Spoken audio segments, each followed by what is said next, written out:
చాలా పొద్దున్న నుండి మేడ్చల్ నియోజకవర్గంలో పర్యటన చేస్తూ ఉన్నాం. మరి మేడ్చల్ నియోజకవర్గంలో ప్రత్యేకించి మంత్రి మల్లారెడ్డి గారు ఉండి చాలా అభివృద్ధి చేసిన నేను అని చెప్పిండ్రు. దాదాపుగా ఒక టర్మ్ ఆయన ఎమ్మెల్యే ఉండే, ఒక టర్మ్ ఎంపీగా ఉండే, ఇంకో టర్మ్ మంత్రిగా ఉండే. కానీ ఇప్పుడు ఎక్కడ చూసినా జవహర్ నగర్ కావచ్చు, మేము దమ్మాయి కూడా కావచ్చు, అన్ని ఏరియాస్ తిరుక్కుంటూ వస్తున్నాం. ఎక్కడ చూసినా మౌలికమైనటువంటి వసతులు, తాగునీరు కానీ, రోడ్లు కానీ, స్కూళ్ళు కానీ, హాస్పిటళ్ళు కానీ ప్రతి ఒక్కదానికి ప్రజలు ఇబ్బంది పడుతున్నటువంటి పరిస్థితి.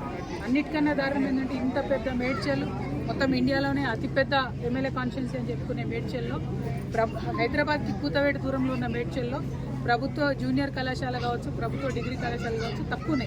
మొత్తం ప్రైవేట్ పరం అయిపోయింది, ప్రైవేట్ ఎడ్యుకేషన్ హబ్గా మారిపోయింది, గంజాయి కట్టగా మారిపోయింది. మొత్తం మేడ్చల్ తప్పితే అభివృద్ధి వైపు అడుగులేసింది లేదు. ఏమన్నా జరిగింది మేడ్చల్లో అంటే కేవలం ఇదివరకు టీఆర్ఎస్ ప్రభుత్వం ఉన్నప్పుడు డంప్ యార్డ్ సమస్య కొంత మేరకు తీరింది. ఇప్పుడు కాంగ్రెస్ వచ్చినాక అది డబుల్ ట్రిబుల్ అయింది, 2-3 గుట్టలు అయిపోయినాయి. అదేవిధంగా అంతకుముందు కొన్ని పెన్షన్స్ వచ్చినాయి, ఆ పెన్షన్స్ ఇప్పుడు పెరగలేదు. అంతకు మించి మేడ్చల్లో నేను పూలమ్మినా, నేను పాలమ్మినా అని చెప్పే మల్లారెడ్డి గారు పూలమ్మడం, పాలమ్మడంతో పాటు అనేక ఎకరాల భూమిని కబ్జా పెట్టిండ్రు. 2 రోడ్డు విస్తరణ ఏదైతే జరగాలో జరగకుండా అడ్డుపడుతూ ఉన్నారు.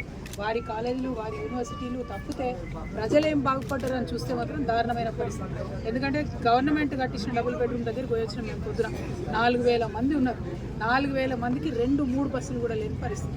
మరి మినిస్టర్గా ఉండి, లేబర్ మినిస్టర్గా ఉండి కనీస మానవ హక్కుల కోసం ఆలోచించాల్సింది, అది చేయలేదు. ఇప్పుడు జవహర్ నగర్ మొత్తం ఏరియా అంతా చూస్తున్నాం. అందరితో కూడా 58-59 జీవో కింద పైసలు కట్టించుకున్న రిజిస్ట్రేషన్. ఎందుకోసం కాలేదు రిజిస్ట్రేషన్? ఎందుకైతే లేవు? ఎట్లా మేయర్ గారి కుటుంబ సభ్యులకు రిజిస్ట్రేషన్ అయిందని చెప్తా ఉన్నారు, మల్లారెడ్డి గారి కుటుంబ సభ్యులకు రిజిస్ట్రేషన్ అయిందని చెప్తున్నారు. వాళ్ళకు మాత్రం రిజిస్ట్రేషన్ అయ్యి సామాన్య ప్రజలకు ఎందుకు రిజిస్ట్రేషన్ కాదు? ఎవరు కాపాడుతున్నారు మల్లారెడ్డి గారిని?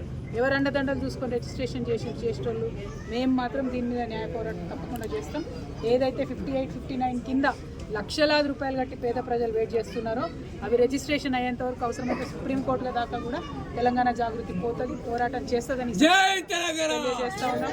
అదేవిధంగా ఏదైతే ఆ డంపింగ్ యార్డ్ పరిస్థితి అలా చూస్తూ ఉంటే ఎంత దారుణంగా ఉందంటే, ఆ రోడ్లు ఇష్టం వచ్చినట్టు ఖరాబ్ చేసుకుంటూ 100ల సంఖ్యలో లారీలు రావడం, కనీసం ఎవరినైనా గుద్దితే కూడా లెక్క లేకుండా రోడ్డు పక్కన పడేసిపోవడం, అవన్నీ కూడా మీ దృష్టిలో కూడా ఉన్నాయి.